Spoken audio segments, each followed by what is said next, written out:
Friday morning. If you're ready for the weekend, it is all downhill from here. You are hours away from your Saturday and Sunday, hopefully. Take a look at the map behind me and you'll see what looks like a lot of cloud coverage, but really we're just going to see cloud coverage going into Sunday. At that point, we'll turn around. We'll see some precipitation hit us too.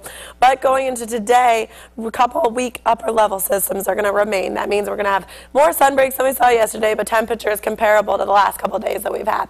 Take a look though, and you'll see one cold front here and another cold front here. That means there's two separate ones. Tomorrow we'll see that first cold front. That's going to cool our temperatures. We'll only be in the high 60s for Eugene tomorrow. That second cold front, though, a little bit heavier in that cloud coverage that you're seeing. That means there's moisture underneath there. Sunday going into Monday, a lot of the areas are going to see at least a drizzle. It's only a 30% chance right now, but we were seeing a lot of that rain as early as Saturday early on this week, but those models have changed. So like I said, Sunday going into Monday is really when you can look for that moisture.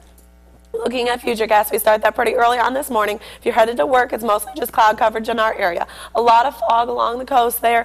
We are going to have high pressure settle in next week, so we are going to see more sunshine on the way. It's not going to be one of those long stretches of moisture, rain, or anything like we saw earlier in the spring, of course. We fast forward into Saturday. If you're headed to the Ducks game, again, cloud coverage, really just the big story. Cooler temperatures than we saw last week. You're going to want to take that jacket. Going to be a little bit more comfortable.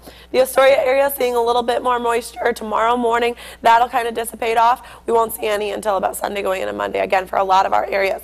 Futurecast as far as the rain is concerned. You see this jet stream is really to the north of us, so that ridge continues to kind of nudge up into that Washington area. That's going to keep our temperatures on the warmer side than we would see if that jet stream was to the south of us. There's that cold front, a whole lot of rain, but that does separate. So again, I stress Sunday going into Monday, we aren't going to see any of that rain going until next week.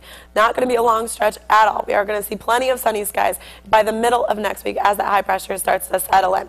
Today, though, along the coast, mostly cloudy. We'll see, like I said, a few more sun breaks this afternoon compared to what we saw yesterday, but clouds will remain. Going into the sundown hours or so, we are going to be partly cloudy. A few breezy times, gusts of about 20 miles per hour are expected. Of course, the coast staying in the 60s, much like they have been throughout the entire summer. Going to be a little bit more warm as we go into that Monday, Tuesday forecast, but that rain still a factor for them. And then we see the mid-60s by midweek next week. Fog going to be a factor pretty much every day for them as well. Morning clouds going to be the case in Roseburg. Those will kind of burn off by the noon hour. By 4 o'clock, though, we see high clouds and we see low clouds. But again, those sun breaks being a factor for them. By 8 o'clock, mostly clear. Clear overnight going into tomorrow. They're going to see another great day tomorrow. Just a few clouds passing through. They're back up to the 80s by Monday. Sunny skies Tuesday and Wednesday, and then just a few clouds on Thursday. You see we do increase in temperature as that high pressure does settle in there. Corvallis also mostly cloudy today. We'll see a few less clouds by lunchtime into the afternoon. Mostly clear going into the overnight hours, and it's going to be the case tomorrow for them as well. No sunset, of course, getting earlier and earlier and earlier, 7:22. Getting a little bit less daylight every day. So you can tell we are definitely going into fall, especially with these temperatures starting to drop. We're going to stay mostly cloudy for a majority of the day. By 4 o'clock, we should see partly cloudy skies, a few more sun breaks than we saw yesterday, and a few more sun breaks than we saw this morning, or tomorrow morning as well. 20% chance on tomorrow for that rain, but again, I don't think we're going to see too much. If we do, it's really going to be in those nighttime hours that hopefully you are sleeping already. Sunday morning, could see a few lingering showers in some areas. Slight chance on Monday, but mostly sunny skies well throughout next week. And you see on Thursday, we do start to warm up again, going to 79 degrees. You know who you remind me of this morning? Ew. Peter Brady, when his voice changed on that one episode.